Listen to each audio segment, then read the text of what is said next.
This next story is so unbelievable, we didn't think it could possibly be true. But after receiving thousands of records and declassified reports from the Army, it's confirmed that during the Cold War, the United States military conducted secret tests on unsuspecting people in the city of St. Louis. A local sociologist will make her findings public tomorrow, but she spoke first to the I-Team's Lisa Ziegman. Lisa Martino Taylor's life work has been to uncover details of the Army's ultra-secret military experiments carried out in St. Louis and other cities during the 1950s and 60s. This study was secretive for a reason.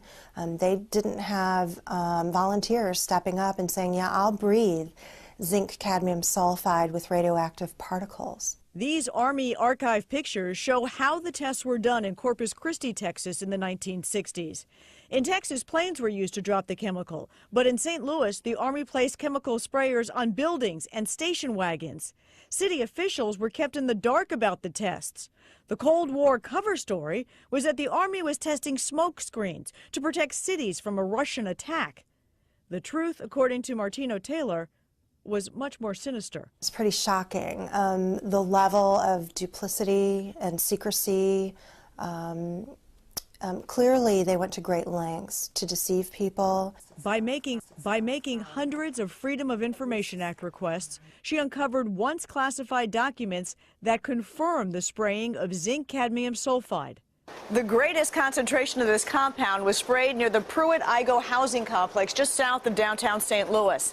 It was home to 10,000 low-income people, and an estimated 70% were under the age of 12. Martino Taylor claims they all unknowingly inhaled this compound morning, noon, and night, so the government could measure its effects on their lungs. So this was in violation of all medical ethics, all international codes, and the military's own policy at that time. In 1994, then Congressman Richard Gephardt asked the Army to open its records and explain the St. Louis testing. We want to make very sure that nothing went on that would harm anyone and that all the facts are out on the table. Documents released in the 90s show the Army placed sprayers on this former Knights of Columbus building on Lindell and in Forest Park. The Army always insisted the chemical compound was safe. Martino Taylor believes documents prove otherwise. There's a lot of evidence that indicates that people in St. Louis, in the city, particularly in minority communities, were subjected to military tests that was connected to a larger radiological weapons development and testing project. For the first time, she links the St. Louis testing to a company called U.S. Radium, a company notorious for lawsuits involving radioactive contamination of its workers. United States Radium had this reputation where they had been found legally liable decades prior for producing a radioactive powdered paint that killed many young women who painted fluorescent watch dials.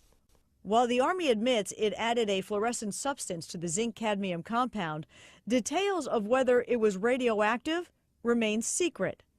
Documents uncovered to date indicate the Army never conducted follow-up studies to see whether the compound caused long-term health issues.